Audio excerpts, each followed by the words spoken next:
Good evening, everyone. Welcome to the May meeting of the Fairfax County Economic Development Authority Commission. I am Andrew Taherzadeh, Assistant Director of Communications here at the EDA.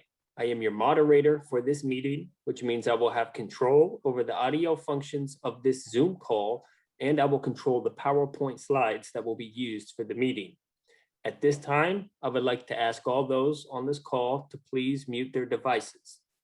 Now, I would like to welcome members of the commission to the meeting. Chair, Kathy Lang. Vice Chair, James Quigley. Secretary, Ron Johnson. Treasurer, Stephen Partridge. And member, Rocky Mitchell. FCEDA President and CEO, Victor Hoskins, and Executive Vice President, Alex Imes, are on the call, as are EDA Counsel, Mike Graff, a number of EDA staff members, consultants who represent the EDA in offices overseas and California, and our marketing communications consultants. I would also like to welcome Fairfax County officials who have joined us for the meeting, as well as our guest speaker for the evening, Jerome Davis of the Metropolitan Washington Airports Authority. This meeting is being recorded. Presenting from the FCEDA tonight will be Chair Lang, President Hoskins, Vice President of Communications, Alan Fogg, and Director of Talent Initiatives, Mike Batt. Members of the FCEDA Commission who have questions will have the opportunity to ask questions as they normally would during meetings.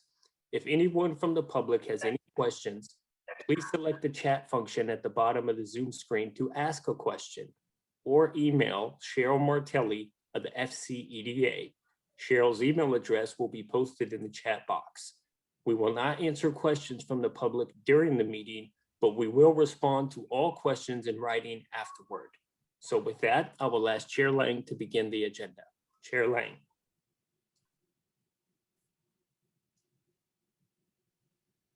You're on mute. You're on mute. You're on mute. Hold on. Okay, we'll try again. I was being very efficient. I was listening to Alex. So Andrew, so let's start off the meeting again. Welcome to the May meeting. We have a very interesting meeting tonight. In addition to a number of staff presentations, we are delighted to have Jerome Davis with us. He is Executive Vice President and Chief Revenue Officer of the Metropolitan Washington Airports Authority. He is with us tonight, and I know we're all looking forward to his comments. He will discuss the state of air travel in the region, particularly business travel, and how the airports are preparing for a resurgence of travel as the pandemic recedes. So we will get started. I would like to start by asking members of the commission to approve the minutes of the last meeting. May I have a motion to approve the minutes of the April 2021 meeting? So move, Chairman Lang, Rocky Mitchell. Thank you very much, Commissioner Mitchell. The chair is now looking for a second. Is there a second? I'll second. Okay, James Quigley, Commissioner Quigley, thank you very much. Is there any discussion? Very good. I will now call the question. I would like the council to do the roll call. Thank you, Kathy. Mr. Mitchell. Present. Affirmative vote on the minutes, Mr. Mitchell? Yes. Yes. Thank you, sir. Treasurer Partridge.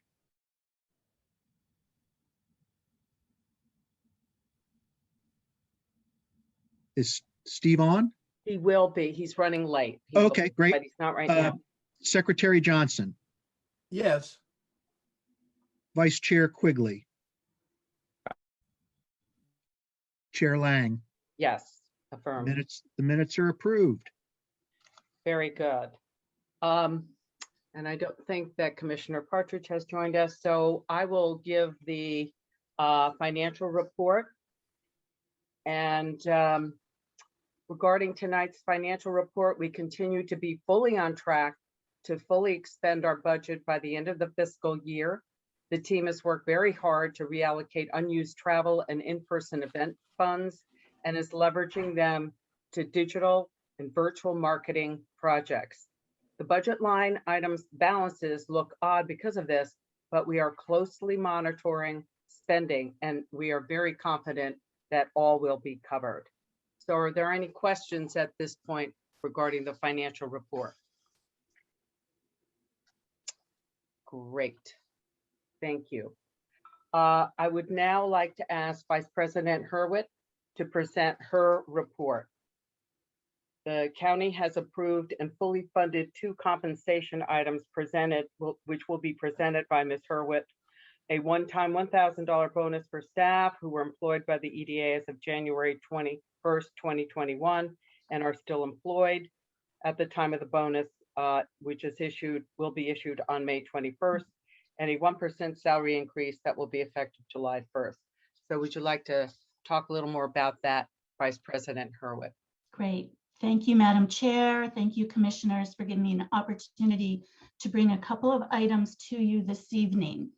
As the Chair has mentioned, the Board of Supervisors has been busy, and I'm sure you've heard in the news as well, that last week they approved the fiscal year 22 county budget. Between that approval and then the week before, when they did the third quarter review of the fiscal year 21 budget, they have approved and fully funded 2 compensation items for all county staff. So it is now up to this body to vote on those items tonight. The one-time bonus is funded from the fiscal year 21 budget, and so that will be issued to staff on May 21st, if approved by you all tonight. And that is funded by the county with savings, unexpected savings in the third quarter. The 1% salary increase was requested by the Board of Supervisors. The county executive did not include any salary increase for fiscal year 22, but the board felt it was important, and they accessed the Economic Opportunity Recovery Fund in order to fund $20 million for the county. Of that amount, about $40,000 is coming to the EDA and has been approved. So again, if you all approve that for our staff, that will go into effect January 1st. The other item I want to bring to your attention this evening is in regard to our annual performance metrics. As we approach the end of this fiscal year, we are preparing for our annual review of those by an outside consultant. And one reason I want to tell you about it tonight is because we have decided to change the name of this review. We used to call it an audit of our performance metrics, and we are now calling it an independent review of the performance metrics.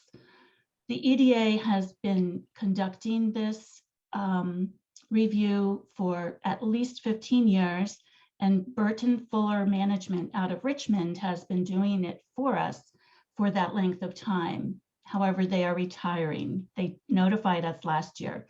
So we have an RFQ out on the street for a new consultant to come in and do this independent review. And the old consultant is advising us and will conduct some training as well. In fact, they suggested changing the name from audit, since it's not a financial audit, to help us attract the right kind of consultant. So that's just a heads up. We will have someone under contract in early June and train them. They will do the review in July after the close of the fiscal year, and they will have a report that we will provide to you at your August meeting. So unless there are any questions, I will turn the mic back to you, Madam Chair. Thank you The very vote. much. Yeah. Are there any questions? So we are going to have to approve the salary increase and the bonus. May I have a motion to approve the one-time bonus and 1% salary increase? I'll make a motion. Thank you. Thank As you, so Commissioner. stated. Great. And is there a second motion? Second. Thank you very much, Commissioner Johnson. Is there any further discussion?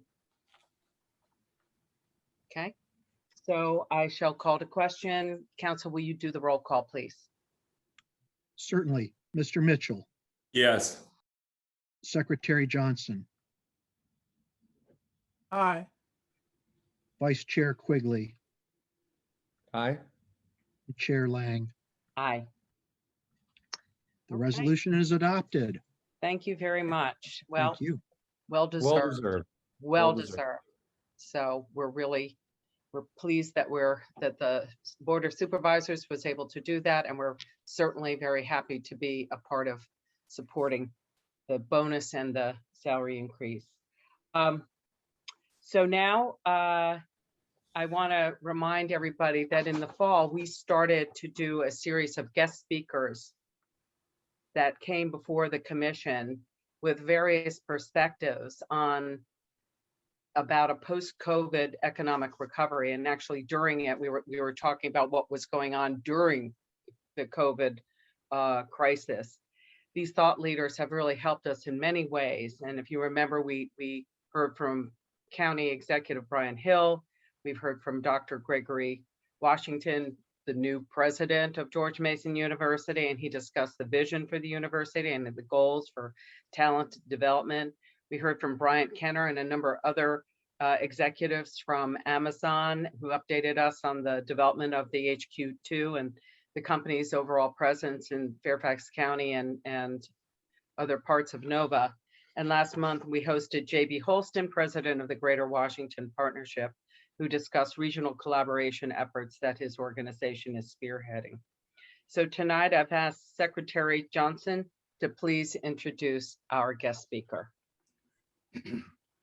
Thank you, Madam Chair, and thank you, Vice Chair Quigley, for allowing me to sit in for you tonight to make the introduction of our guest speaker. We are fortunate, and it is my special pleasure to have with us this evening Jerome Davis. He is the Executive Vice President and Chief Revenue Officer at the Metropolitan Washington Airport Authority. MY is an independent airport authority, as you probably know, created in 1987 with the consent of the U.S. Congress to oversee management, operations, and capital development of the two major airports serving the National Capital Region, Ronald Reagan Washington National Airport and Washington Dulles International Airport. In 2008, the airport's authority responsibilities were expanded to include the operation of the Dulles Toll Road and management of the construction projects to extend the Metro Rail system for 23 miles from the existing East Falls Church Station to Dulles Airport and into Loudoun County. As Executive Vice President and Chief Revenue Officer, Jerome Davis is the Airports Authority's highest ranking official under Chief Executive Officer Jack Potter. Mr. Davis directs all commercial and revenue related activities for Reagan National and Dulles International Airports, including airline business development, marketing and consumer strategy, real estate development, concessions, corporate communications, and government affairs. Now, since he joined the Airport Authority in 2014, revenue has steadily increased, with non-airline revenue climbing from 49% of total revenue in 2016 to 57% in 2019. A large percentage of non-airline revenue helps lower costs to airlines, making the airports more competitive.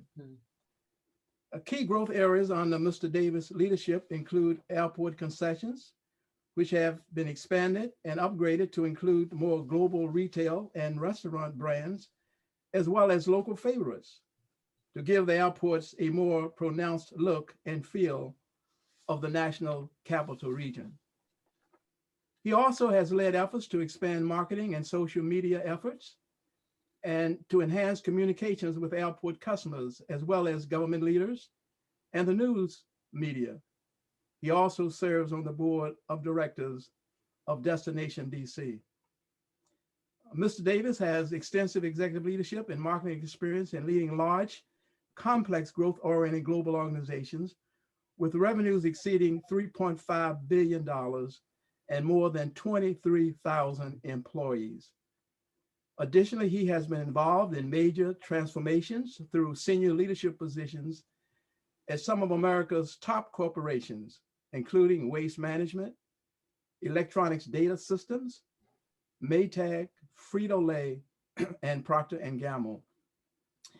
A native of Middletown, Ohio, Mr. Davis attended The Ohio State University and Florida State University on a full athletic scholarship.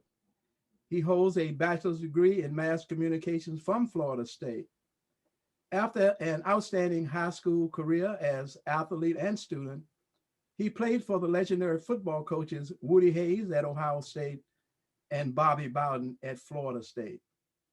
While at Ohio State, he was member of 2 Big Ten championship football teams and played in two Rose Bowl games. And most importantly, he wore the infamous number 24 as a stellar defensive back. And so, Mr. Davis, it is my great and singular honor to welcome you to our meeting this evening, and we look forward to your informative remarks. Mr. Davis. Hey, thank you very much. And it's great to join all of you this evening, and thank you for the introduction. The airports right now are going through quite a few changes. And when I say changes, I'm talking about profound changes. And I thought it would be appropriate to come here today and talk about some of those changes. And more importantly, talk about some of the things that are causing them, and then some of the things that need to take place over the next couple of years to get things back on track. I can assure you that a combination of people working at this situation will make it better. Let's go to the next slide, please. The Metropolitan Washington Airports Authority, supported by more than 187,000 jobs and contributed to $23.6 billion to the National Capital Region economy prior to COVID. If you think about it, fast approaching 2019, we were about to hit 50 million passengers. The Airports Authority helped stimulate more than 1.1 billion in state and local taxes. This is enough money to educate 87,000 public school students per year across the region. Next slide, please. That background was just to suggest that this right here is how hard the hit took place with not just our airports, but airports around the world. If you look at 2014 through about 2019, you can see in the red bar, Dulles, the blue bar, Reagan, that typically you were seeing a growth projection. And then at the end, you probably saw a little bit of a growth projection because International, which is primarily out of our dual airport system of Dulles, started to make a run and it got ahead of DCA. Keep in mind, DCA was an airport that when it was designed, it was an airport to probably hold about 15, 16 million. It had gotten up to 23, 24 million. So you can imagine all the issues with it. But I will talk a little bit later about some things that we have done to really change the image of Reagan National and what holds for the passenger in the future. Next slide, please. This right here is a really good indication of what took place with COVID. 2020 traffic was down 67.5% versus 2019. First quarter 21 traffic down 69.3% versus first quarter 19. We have what are called DCA slot waivers. Slot waivers will remain in effect until at least October 31st. That's how airlines go to market at DCA. They get slot waivers. And then with the slot waivers, they have a commitment that they have to deliver on, which is to have every one of those waivers up and going every day. However, the waivers right now until October 31st is at 50%. So we can't push that because the airlines are plugged in at 50%, and we'll have to wait until another decision comes along.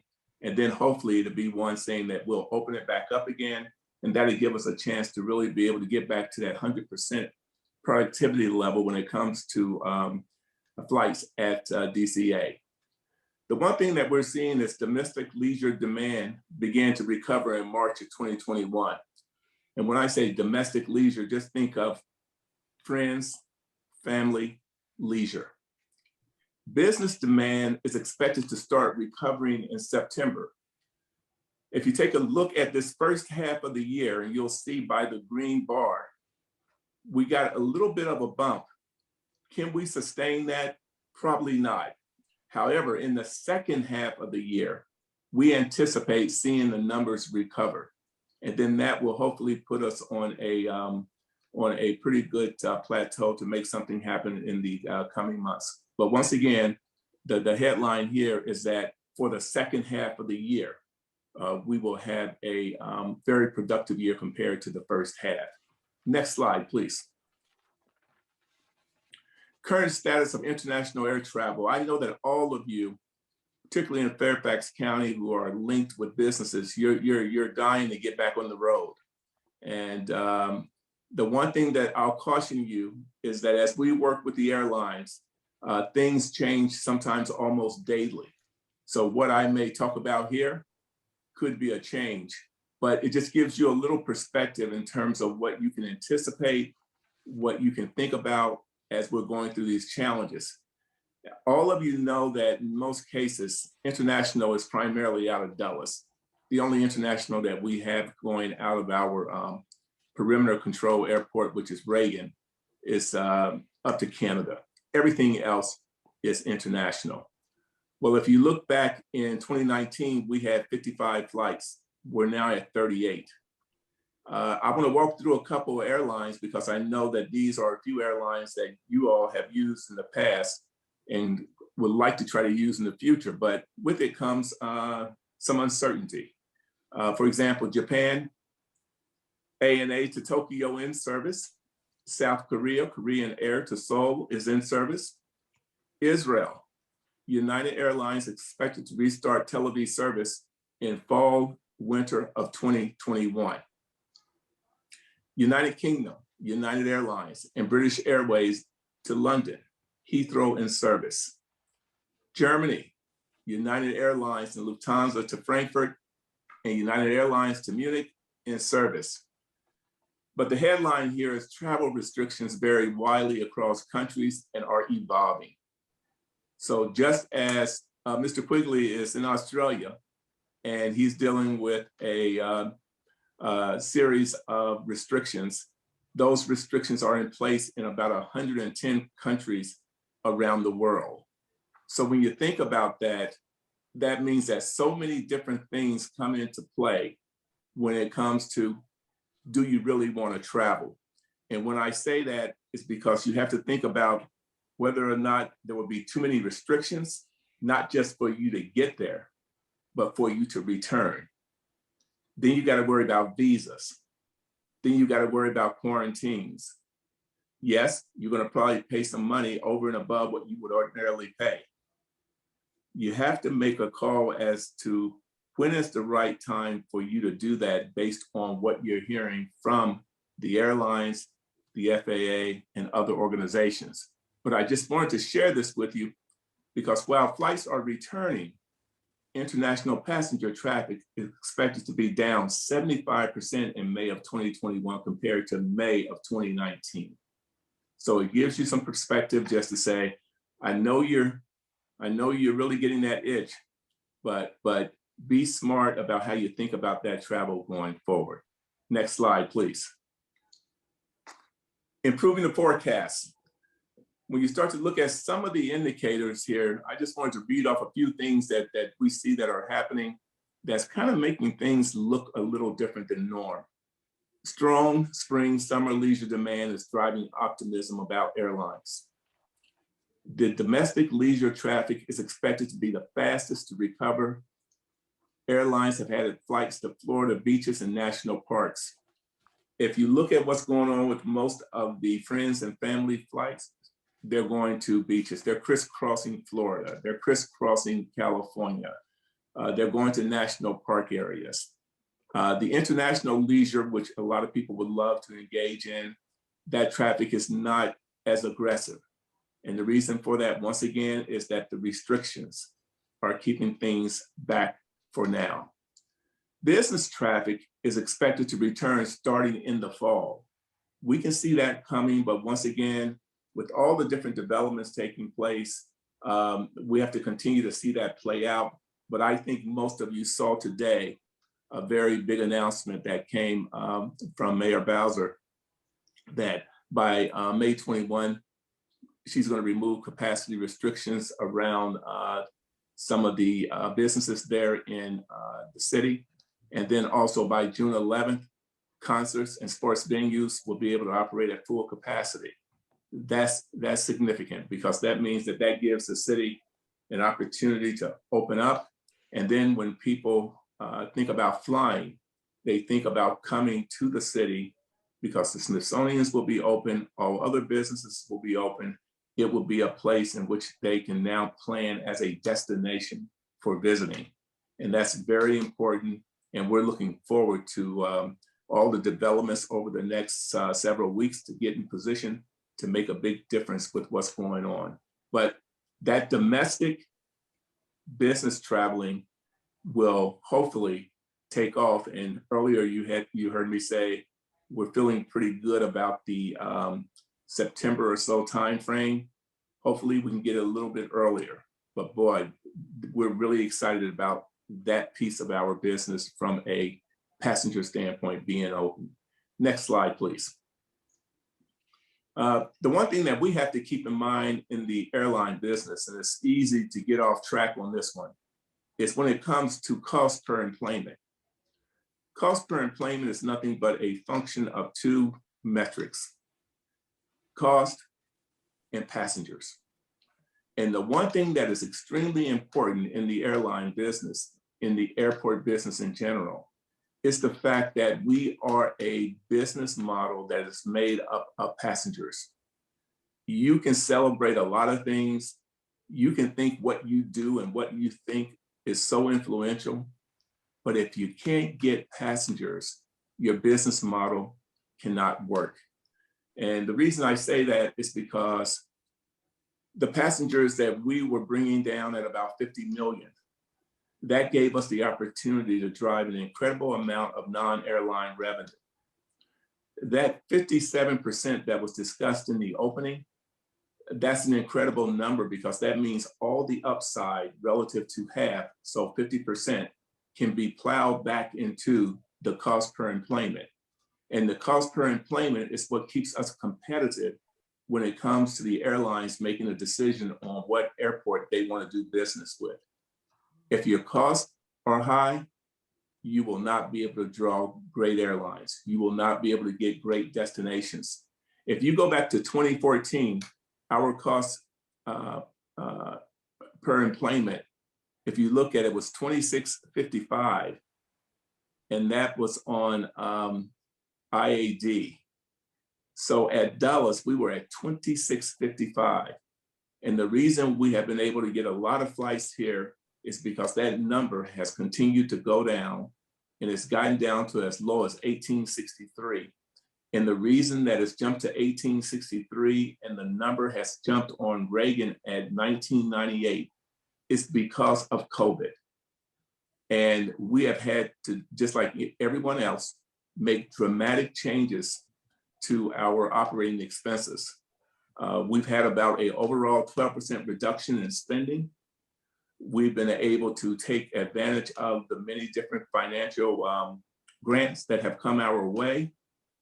We have paid out to concessionaires in order to keep their doors open and stay viable businesses somewhere in the neighborhood of $65 to $70 million, because those are our partners.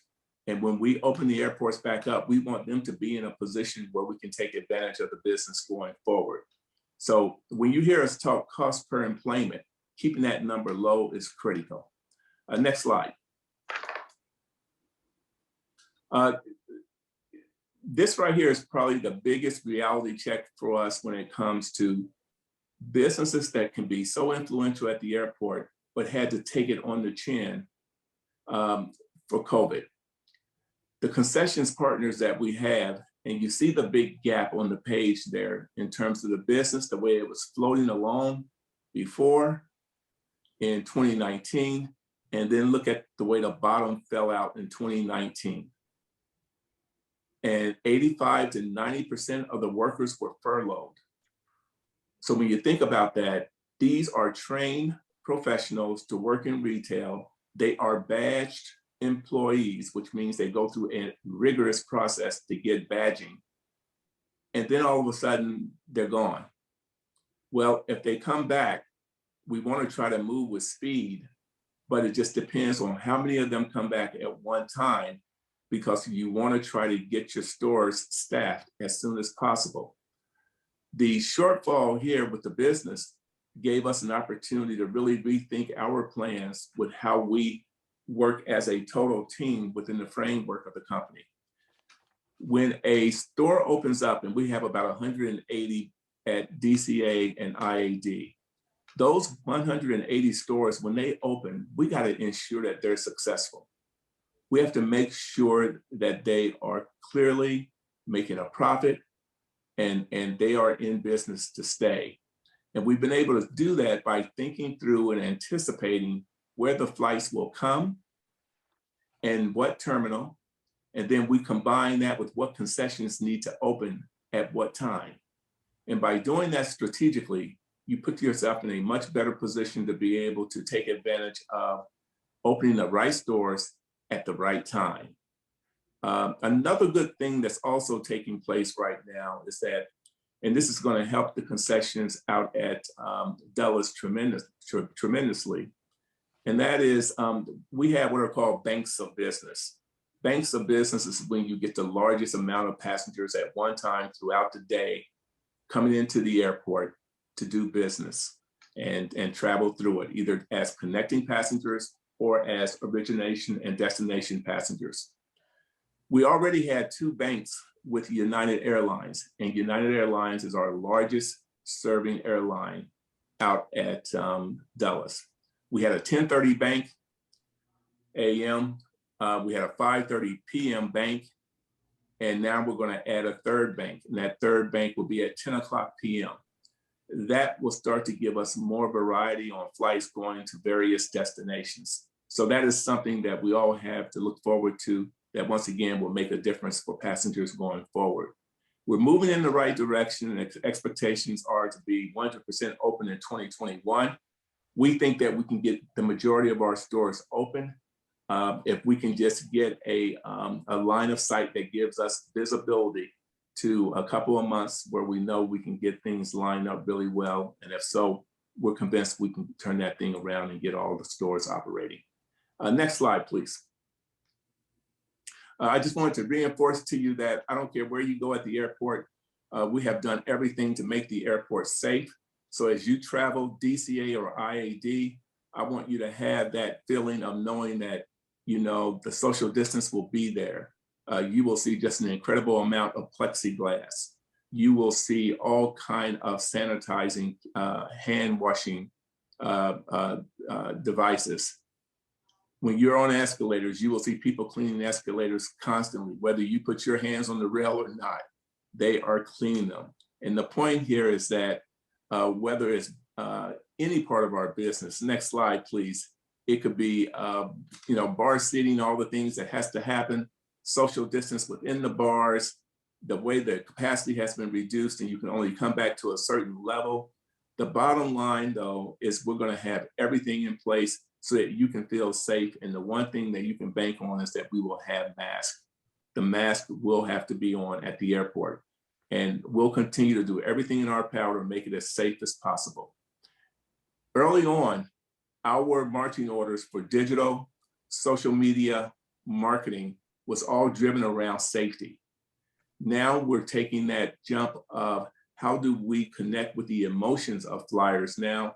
So some of our copy coming up will talk a lot about what kind of things we are doing to make it exciting to go fly, to go to your location where you want to have fun with your family. Those are the kind of things we'll be talking about. Next slide, please.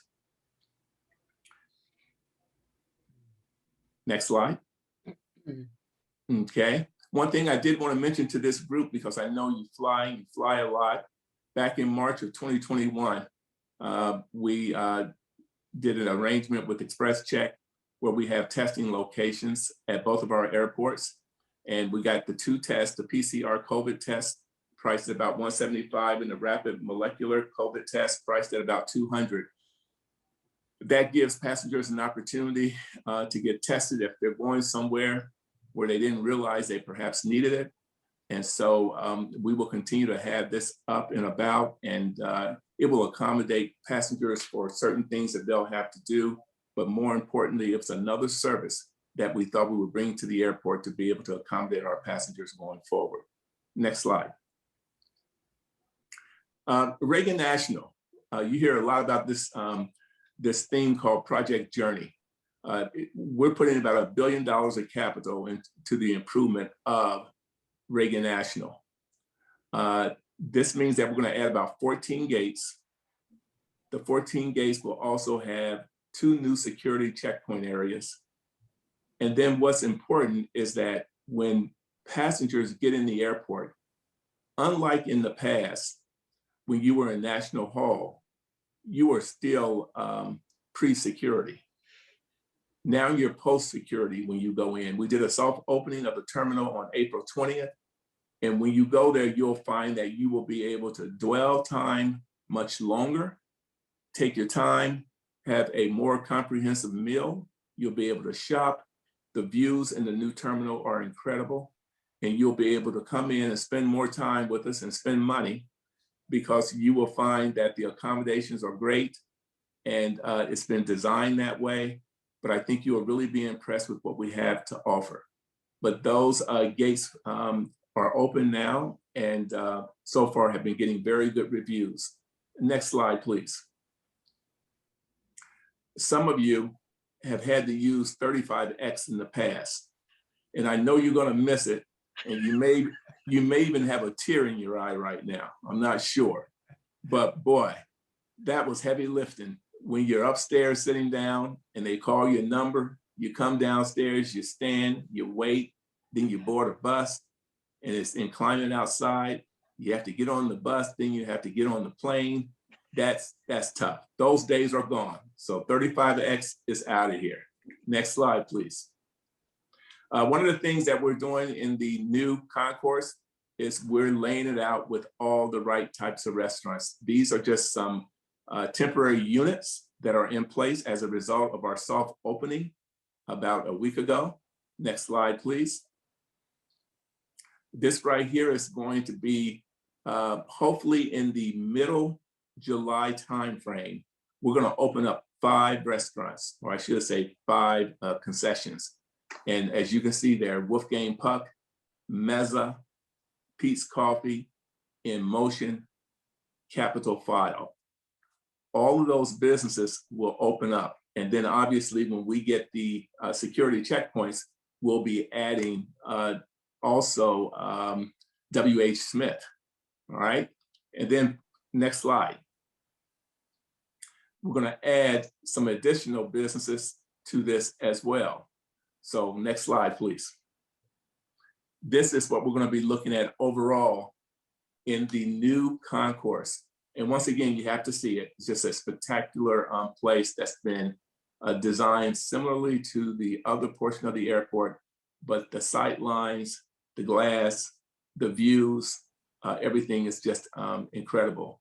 So please make it a point to get out to the airport. And then the next slide, please. Our employees are doing everything in their power to stay happy and make things happen. Over the last year and a half, we have heard incredible stories like businesses where a family member has taken over and it's a generational type business, and they have worked for 6 or 7 months with no pay in order to keep the business open. And that's why the money that we put forth, we feel good knowing that it was an opportunity when we waived the max, minimum annual guarantees. We were making personal decisions for people to be able to have their businesses going forward. So we have done a good job to help people, and we think it's going to pay off longer term. Next slide, please. On the Silver Line, it's moving forward, extends metro system from Beltway into Fairfax and Loudoun counties. It's been long awaited as a link to Dulles, eases traffic congestion, provides new transit option for commuters, and is a driver of economic development big time in Fairfax and Loudoun. Keep in mind that the planned turnover to Metro is in September. Metro to set passenger service date and opening from that point forward. But the Silver Line has moved on. And Charles Stark did a wonderful job with that. But the Silver Line has gotten to that point where we're going to move forward with getting it over to WMATA. Next slide, please. Looking forward, the critical milestones for getting back to normal. Opening up international travel. We're going to have to keep our eye on that one because it's hard. As long as you got those restrictions out there, the restrictions have to be reduced. So there's teams of people working against that across multiple agencies, airports, and airlines. Opening up entertainment venues and cultural sites for tourism. Taking advantage of all opportunities for domestic travel. You probably will see domestic travel take off and go to locations that you never thought of domestically, to give people an opportunity to fly, because that may have to be the MO for now until things get better. And then key business travel factors, getting people back into the office, business and government leaders to authorize business travel. All these factors depend on what's happening with COVID. We know that it can set us back quickly, but by the same token, it seems like we have the momentum now to be able to keep this thing directionally right. But as we continue to push forward, please know that at the airport, we're doing everything in our power to make it a place where you know you can come and feel comfortable with your family, with your business partners, and then in turn be in a position to take the flight to go to the city or the country where you want to go do business and then get back home safely. Those are my comments today, and I would be glad to answer any questions. Well, great. Thank you so much, Jerome, for your presentation. I'm sure that my colleagues will have questions, but I would like to first open up by saying, just thank you for your hard work and the work of the airport authorities, particularly during this time of the pandemic and what you do to support the economy of Fairfax County and the entire region. But I was wondering, what do you think is the #1 thing this body, EDA, could do to support the efforts of the authority? We have quarterly meetings with all the major economic development authorities. And I would say to you that one of the things that we do is we tend to get the authority together and then businesses together who use the airport. And by getting together as a team and then being able to share information about what's going on with the airlines, and we'll have airline representatives there. In addition to that, to learn about what's going on at the airport. For example, if somebody walked out at the airport and haven't flown for a year, they wouldn't know where to go if they went to Reagan National. So we try to use those kind of venues as opportunities where we can exchange learning, educate the business travelers on what's going on, that gets them more excited about the possibilities of traveling because they are hearing it from people who live it every day. Mm-hmm. And so I would say to you that we've done a couple of events in the past, and you'll probably see more of those in the future. And along the way, we'll keep thinking about what else we can do as well. Thank you very much, Madam Chair. Yeah, I think just going to that new facility to see what that looks like sounds very exciting. So, so what other questions do our commissioners have? And Kathy, by the way, we can arrange that too. So Victor and I may need to talk to ensure you guys get an opportunity to come and take a view of it. Yeah, sounds good. Yeah, we'd love that. Jerome, a quick question for you. So obviously, Dulles was on a record pace and had passed, Reagan with the, and this body was, very involved or certainly very excited about the international flights we added to Israel and United's for, ongoing commitment to our region as one of its, main locations and certainly our largest airline.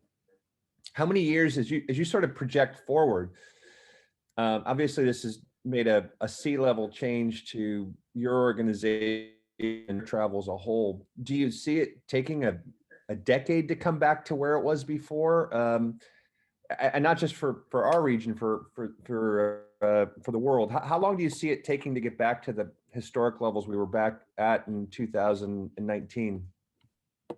That's a good question. And a lot of the thinking right now is anywhere from 2023 through 2026. That's going to be the frame. That's going to be the framework, the time where we will see a lot of things happen. But I have not heard anything later than 2026. But that 23 through 26 timeframe is when we expect to get to, if you will, pre-COVID levels of 2019. Yeah, that same discussion here, we're asking about air travel, obviously, to Australia has been dramatically impacted as one of the countries had probably the most challenging lockdown laws to get into the country. And they're projecting it sometime in 2024 that airline traffic will return to maybe what it was before. Yeah, you know, it's going to be interesting to see because right now, you know, that it's friends and family and leisure that's going to dominate for now. And then it's going to get back to that domestic traveler, and we hope business. Right. International is the one that has a lot of concern with it, but because there's so many things you can't control. But you know, the one thing that we got to do is just keep slogging, and the second half of the year, it's going to reveal some things that I think can give us a lot of feelings about the future being pretty good if we stay on course. Oh, well, I personally am looking forward to getting in an airplane again. We have a flight scheduled in the fall, so should be good to go at that point. But it seems that the vaccination rate, particularly over in Europe, has been really terrible. So is that part of the reason for some of the slowdown? No doubt about it. Yes. Yeah. Yes. So what other questions do our commissioners have? Jerome, this is Rocky Mitchell. We've heard a lot about the new infrastructure package that Congress is throwing around. To what extent, if any, will that impact what the airport authority in this area will or will not do going forward to expand or to enhance airline travel? Yeah, well, Rocky, it will depend, number one, on how much, but we've been pretty lucky to date because each time a package has come out, we've been able to get more than our fair share. And as a result, we put ourselves in a position, and then plus combine that with when the COVID hit, we had about 1,000 days, about 1,300 days of cash on hand. That 1,300 days of cash on hand gave us the ability to leverage the funding in different places. And that's why I can say to you that we did not have one furlough. We were able to take care of that. And then meanwhile, our construction of the rail, our construction of Project Journey, everything accelerated because there were not many people at the airport, so therefore we could put more effort towards the construction. So a lot of things happened along those lines. I think some of that future investment is going to go towards things that we may not even think about or have thought about yet, because we may have to change a lot about how we do business, period, depending on how this COVID comes back and what will be the drivers of passengers ultimately using the airport more. Because we listen to the passengers, we survey them a lot, and we hear a lot of things they want to do and they're willing to do. And it's just a matter of getting that confidence back. And the confidence so far has been coming back because of the level of vaccinations. But I expect more things from a construction standpoint, as well as just other unique and different things we may have to do at the airport to attract people to want to come and be a passenger.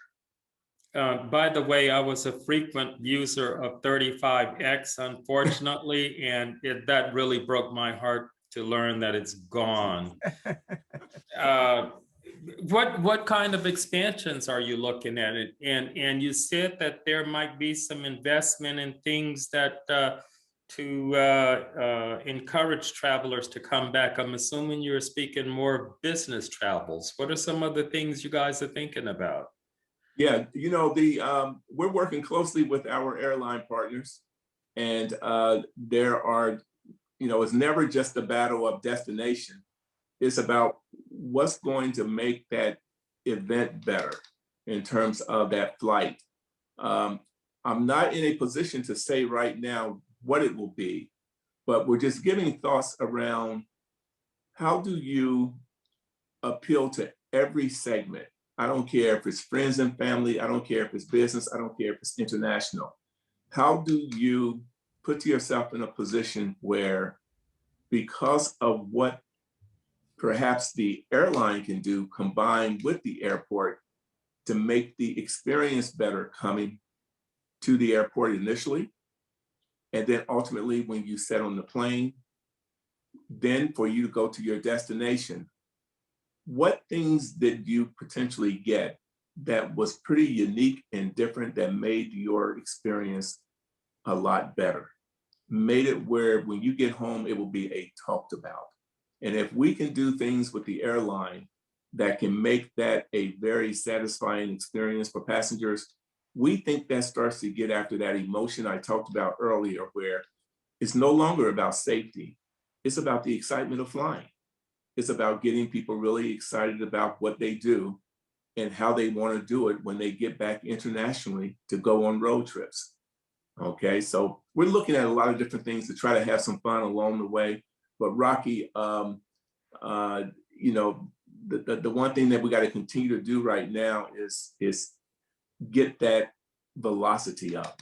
We don't have that velocity, and that will make a difference.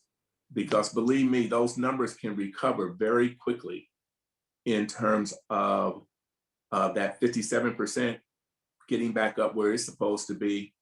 But it's hard to see right now when that domestic travel is not taking off, and that business travel, which was prime for almost every airline. Okay. So Thank Kathy, you. I had one other question Sure, for Jerome. I please. was curious about, given all the massive construction and other things, very innovative things that you guys are doing at the authorities, can you talk briefly about your buckets of revenue? Is the federal government or state government supporting the authorities in any substantial way? Can you talk about that? Yes. The initial grant that we received, we got a grant for about $229 million. That grant went towards a combination of things in terms of infrastructure, in terms of debt. It went towards several other key things that are taking place at the airport. We had already made some initial investments to be able to offset some things that we knew we wanted to do. But as the government continues to come back with funding, we have used significant dollars to, as I said earlier, fund concessions. Well, in the most recent CRISA loan package, there will be some funding that will go through the airport to be able to get some of that back. So there will be opportunities for us to take advantage of that and put us in a position where we made a significant investment up front, because the MAGs that we waived, those minimum annual guarantees, and then the percentage of rents that we put forth, we lowered them, we waived them, we said, you don't have to pay. Then all of a sudden that money has to come back from somewhere. And we feel pretty good about how things will probably work out because of what we've done, and we made a commitment. And then we believe that because of what the government will do, everything will settle very well. Yeah. But it is it's an incredible challenge though, because the object is trying to keep those doors open on those small businesses, and also trying to keep the doors open on some of the ACDBEs that are affiliated as, you know, subs with primes, and then also as entrepreneurs on their own. There's so much pressure on these folks to stay open. And as you know, what happens with some of these businesses, we think that the business is being ran by a separate hand with all the business money on the left and all the personal money on the right. In a lot of cases, that money is one pot. Right. Yep. Thank you so much for that. You're welcome. Thank you. Any final questions? Thank you so much for coming this evening, Jerome. It was so insightful and exciting to hear what you're doing. We look forward to working with you and supporting, you know, everybody getting, all those passengers getting back up in the air, Yes. especially those business passengers getting back in the air. So thank you. We look forward to seeing you again soon. All right. To Thank you. hear how things are Thank you, Jerome. progressing. All right. Thank Very you. good. Thank you. Thank All you right. very much. Appreciate it. It was a great Okay. presentation. Thank you. That was great. Thank you. So I will move into my report, which will be brief. I just want to let you know that the June commission meeting, our guest speaker is going to be Ann Kress, president of the Northern Virginia Community College, and she's going to be talking about the impact of COVID-19 on educational institutions and the process for reopening, and some of the innovations that are taking place at the community college, and especially what the community college is doing about workforce development in collaboration with George Mason University and other business partners. And then our July speaker is going to be Matt Calkins. He's one of the most prominent business people in Northern Virginia. He's founder and CEO of a low-code software developer, Appian.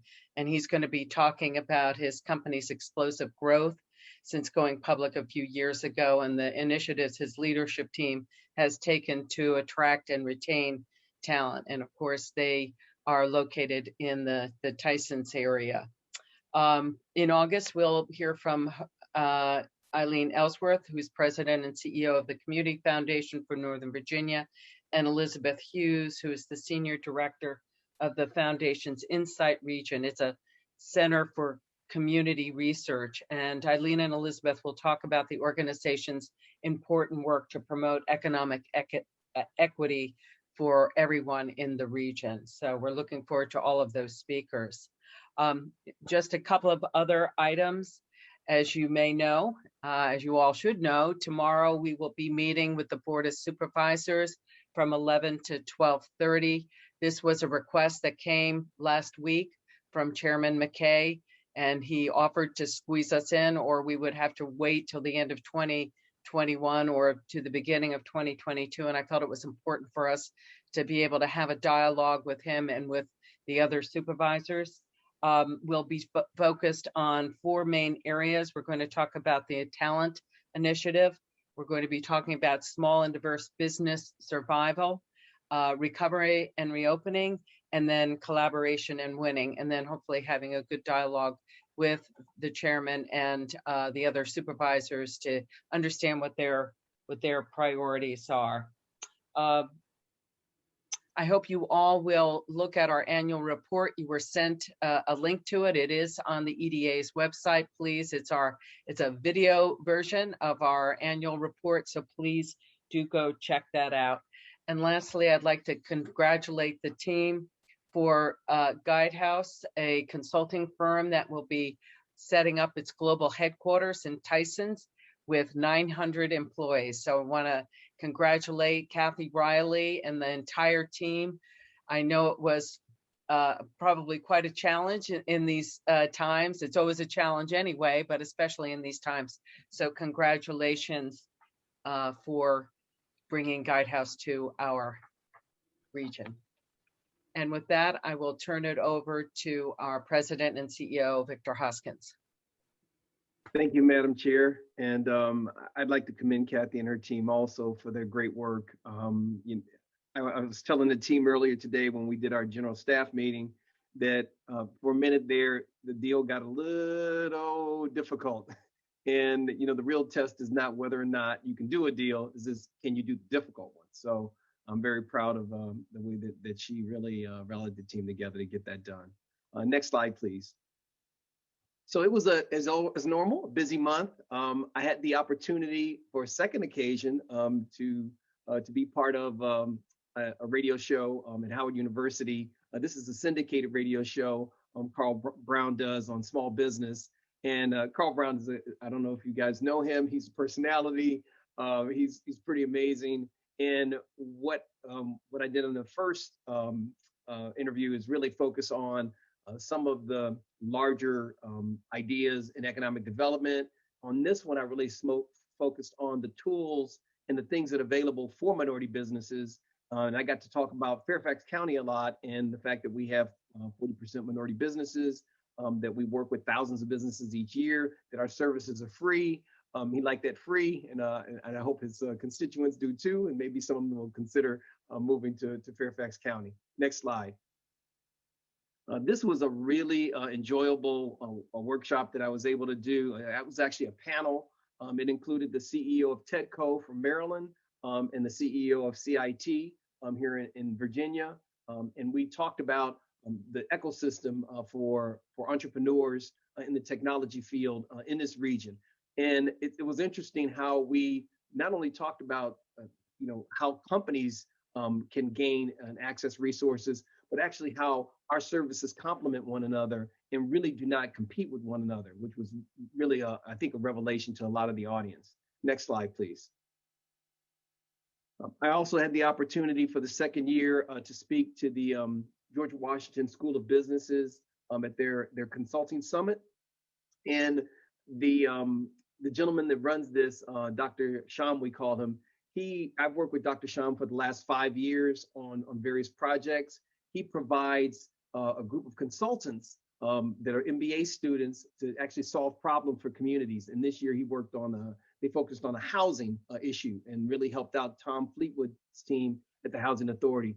But at this session, this was all about really leadership. I was talking about leadership and transformational leadership and how there are certain factors that you really have to focus on in transformational leadership. And I had the opportunity to walk through some of the major projects, and they always like hearing about Amazon HQ2, and of course the wharf in DC and City Center. And I also talked about some of the things that we're now doing in talent. And I think all of these things are really elements that you really have to do these days to transform organizations. Next slide.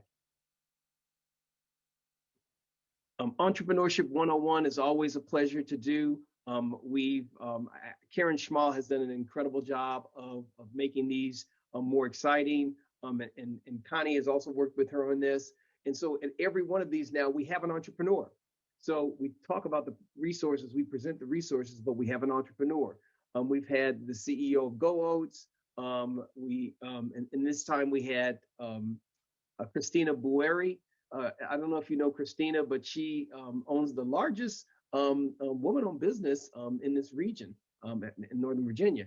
And she really grew this company from a small, entrepreneurial kind of startup to an incredible business that I think we're all familiar with, Reston Limousine. Christina and I were classmates in Leadership Greater Washington, so it was really nice to have her on. But she really talked about some of the tougher things of making a business work and, some of the difficult things that happened to her and how she had to work through them. And that's what's so great about having the resources, but also having a person talking about their story and that it's not easy, that it is a struggle. Next slide, please. And this is the last item I'll touch on. Tomorrow, I will be with a number of other jurisdictions in the Northern Virginia region presenting to the Northern Virginia Technology Council. What we will be talking about is the Northern Virginia Economic Development Alliance and how we're working together to support our technology companies, not just the ones in our jurisdiction, but the ones across the region. I'll probably talk about the talent initiative a bit. Other folks will talk about some of our small business seminar series that we do across the region, but really all the resources that are available to them, because we want businesses to grow and we want them to know that we're there for them. And next slide, I'll be turning it over now to Mike Batt, who will talk about some of the latest talent initiatives and an upcoming virtual career fair. And after Mike, we will hear from Alan. Mike? Thanks, Victor. Thanks, everybody. We can go to the next slide.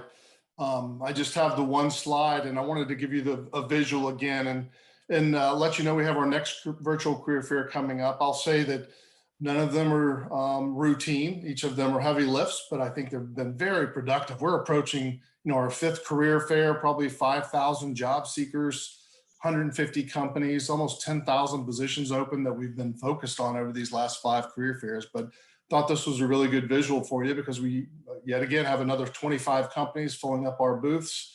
Already have over 300 registered, and it's really cool. I really like what we're doing in collaboration with a number of different organizations.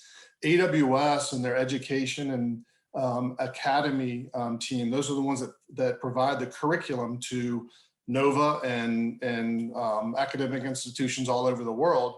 We're partnering in collaboration with them, and they're actually promoting our career fair to all their recent grads that have received their upskilling AWS Cloud and CERT certificates. So we're thrilled to have them partner with us. They're helping provide some of the companies that we have in the booth. And then we have sponsored a couple of the esports programs, the spring esports games with Game Gym and Events DC, and then Washington Justice and their professional esports leagues.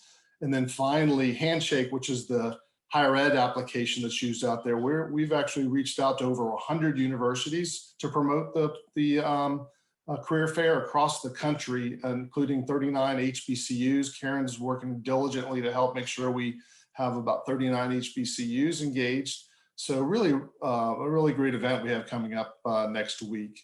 2 other quick things I'll just note. I know Victor's talking to NVTC tomorrow, but we were very engaged with NVTC in a couple of ways. And so I've joined a new committee where I'm the chair for filling the tech talent gap. I touched on that in the past, but we launched it since our last meeting, and it was very successful. We had 60 plus companies participate from NVTC's membership, and just a couple of really positive outcomes from that event since we've had it. Teledyne's one of the participating companies. They're going to join our career fair because of it. But I think one really big one is ICF, a big consulting company here in Fairfax County. They participated in that kickoff meeting, and I heard from them about 2 weeks later where they said, "Hey, we were at your kickoff. We just won a U.S. Department of Labor grant for $8 million to launch an apprenticeship program nationally. But they said, we want to start it here with you in Northern Virginia, in Fairfax County, and let's get that going." And it has matching pay models too for these apprenticeship programs. So we're going to really build on that. So we're really excited about it. And also in aligning with their Veteran Employment Initiative program through Fort Belvoir. And then lastly, we're very excited. We have a new talent manager joining the team that is a veteran. So we've actually made an offer out to a veteran that's going to really help us get deeper into the veteran military transition programs and some of the diversity programs working with Karen. So a lot going on in the talent initiatives program, and I appreciate the opportunity. I'll go ahead and turn it over to Alan Fogg to talk about communications. Terrific. Thank you very much. Thank you, Mike. Thank you, Victor. Good evening, commissioners. Yes, it's a big day with any day you can announce a company adding 900 jobs in Fairfax County. That is a good day. And we had a great day. We had some very good media pickup on the announcement that Kathy brought to us. And we'll have a bigger report on that next month. But I can say we've had a lot of media interest in it this afternoon. That's really terrific. What I wanted to do is bring you up to speed on the Success Lives Here digital marketing campaign that I mentioned last month. But before I do that, I want to dig into a little bit of a media outreach success that we had last month. So first, we had a couple of great announcements around company expansions during April. And one was a company called Secure Tech 360, which is a minority woman and veteran-owned company that did some really cool things during the pandemic, such as making portable pods that medical teams could use for COVID testing and vaccinations. And it's adding 10 jobs and it's adding them in Springfield. Second was an announcement about Ridgeline International, which is based in Tysons and develops customized secure network and communication technologies. And it's adding 162 jobs at its headquarters. So one interesting thing that we highlighted in these releases is that both companies, both companies have putting a lot of emphasis on community and philanthropic activities. Secure Tech 360 and its really dynamic CEO are highly invested in helping minority groups get tech-related jobs. And we got a nice quote from Supervisor Lusk, in fact, complimenting the company for focusing on job opportunities in underserved communities. Ridgeline's leadership has taken a very similar tack with the guidance of a corporate social responsibility committee that the company created in 2019. Ridgeline partnered with an organization called 100 Black Men of Greater Washington, D.C., which is a nonprofit committed to improving the lives of African-American youth.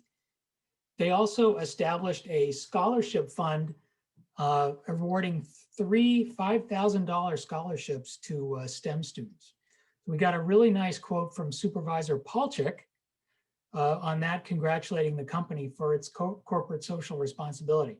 We got some real nice placements. You can see a smattering of them here, and including a TV interview from Victor about the 360 Secure Tech 360 announcement. Next slide. Then there was the EDA event programming that we highlighted during April. For example, we got some nice attention for the E101 session that happened last week. We got the attention when we put out the release in April, by the way, which spotlighted, as Victor mentioned, Christina Baweri of Reston Limousine. And really interesting was what the India office did. They've been conducting these virtual visits to Indian tech locations. During the pandemic, we can't visit them in person, so we're visiting them virtually. And our India office, very enterprising lot, issued a press release about it and got some really nice pickup in India business outlets, which is really cool. Next slide. So all told, we had close to $4 million in earned media value last month out of 182 million impressions on media sites. So for the so far for the fiscal year, drum roll please, next slide. So far we have passed 2 billion, yes with a B, impressions. And we've racked up $41 million in earned media value, according to our media monitoring service, Critical Mention. That is an ROI of about 41 to 1, based on about $1 million in marketing communications outreach. That's a result of a lot of hard work and collaboration between my marketing communications team, the business investment divisions, our special events team, and of course DCI working hard on their national pitches. So really very proud of what's happened so far, and we've got a couple of months left. Next slide. Now, as you know, this afternoon we had the Guidehouse announcement, and I thought you would like to see a couple of the quotes from the CEO at Guidehouse. I mean, these are really tremendous. They really highlight the things that we like to talk about. World-class location, ability to draw talent. And he also had really great things to say about our work, the EDA's work, and the VEDP's work with the company in helping them get to this point in making this announcement today. So it was really great to see these kinds of quotes, these kinds of third-party validation of what we do and our location. So that was really cool. Let's see, next slide, please. So let me bring you up to speed on the Success Lives Here campaign. You'll remember last month I talked about it, that we were going to go live at the end of April. And in fact, we did. We debuted on April the 30th. As you recall, our goal is to regionally promote successful and dynamic companies that are doing business and growing in Fairfax County. And with this in mind, considering the Innovation Lives Here campaign theme line for the Amazon HQ2 campaign, we decided to go with Success Lives Here for this campaign. Remember, this is really the first time that we've done a retention ad campaign focusing specifically on local company growth and success stories. So these are the companies we highlighted, or we are highlighting, everything from financial services, powerhouse Capital One, down to Senseware, which is a small business and is developing HVAC sensors that can detect the COVID virus. We've got tech firms, we've got data analytics firms, we've got food service. We even have a homegrown taqueria franchise, Taco Bamba. We have publicly traded, we've got minority-owned firms, veteran-owned firms, woman-owned firms.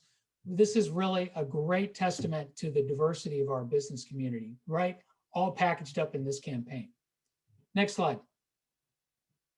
We have two sets of display ads that are appearing on the Washington Post, Washington Business Journal, and WTOP sites, all targeting DMV-based executives. The Business Journal also has an extended network of news and business sites on which some of our ads could appear as well. The ads are all 3-panel ads with each panel rotating, and you see some of the messages here. I mean, you know how digital ads look. We've got 3 messages in these, one in each panel. Next slide. Here's the other ad. The first ad was focused on people. Here's a scene, obviously, from Tyson's. And these ads will all direct to the Success Lives Here landing page, and which is where individual company profiles live. And those are those 13 companies you saw at the first slide. Next slide. We also have a buy on LinkedIn. And these ads feature 1 company per ad. Here you see examples of Peraton and Amcus. And we are driving traffic directly to each of the success stories from these LinkedIn ads. And again, the audience for these are it's regional business executives.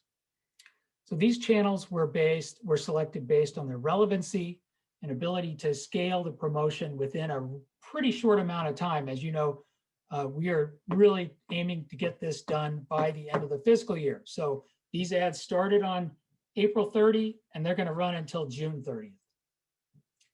Next slide, please. So the really cool thing about all this is how thrilled and proud the companies are to be part of this campaign. I was CC'd on all of the email traffic between the companies and first our business investment folks and then DCI, which wrote the profiles and developed the ads. And I have to say, it just made me so happy. You get an idea here just how thrilled the companies were just by the quotes that I pulled out from the email traffic after they worked with DCI. So I chalk this up to 2 things.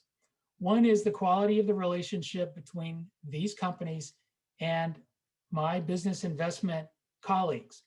Simply put, we would not have been able to get these companies to participate with us, and in a really short amount of time, by the way, if our folks didn't have a great working relationship with these companies, and if the companies didn't think that we would be providing value to them by doing this. And secondly, it's really a testament to the way that DCI has worked with companies since the handoff from the EDA staff. The DCI team worked closely with the companies, and they were unfailingly positive and helpful and quick to respond to questions. And it was really another great example of a great customer orientation, something that we take a lot of pride in, and DCI extended that emphasis in this campaign. So to my colleagues and to my teammates at DCI, I say congratulations and thank you for what you've done to really set this up as a great campaign that highlights Fairfax County business success stories. Really cool. And that's it for marketing communications, Victor. I'll turn it back to you. Thank you so much. As you guys can tell, we have a lot of great things going on, unique, new, creative, innovative.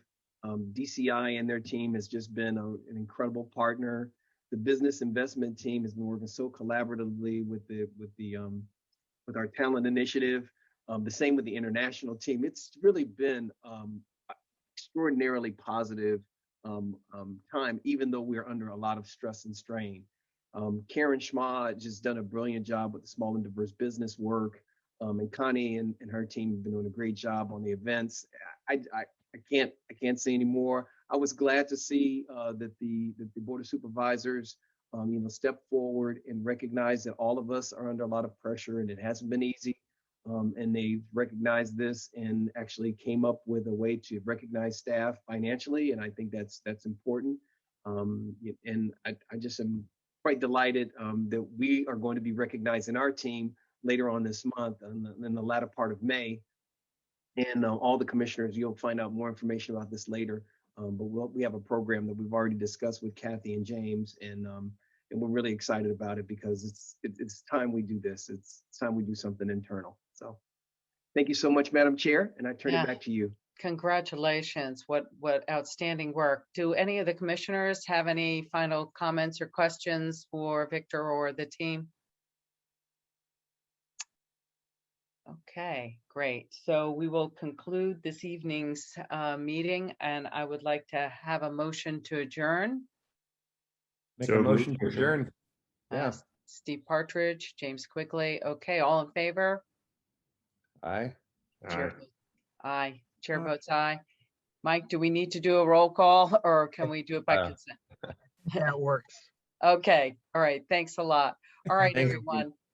Be safe and we will talk soon. Thank you. Be safe, James. Tell James to be careful. Be safe, James. Thank you. Absolutely. Be safe, James. Yeah. Will Have do. fun. See you guys. All right. Bye-bye.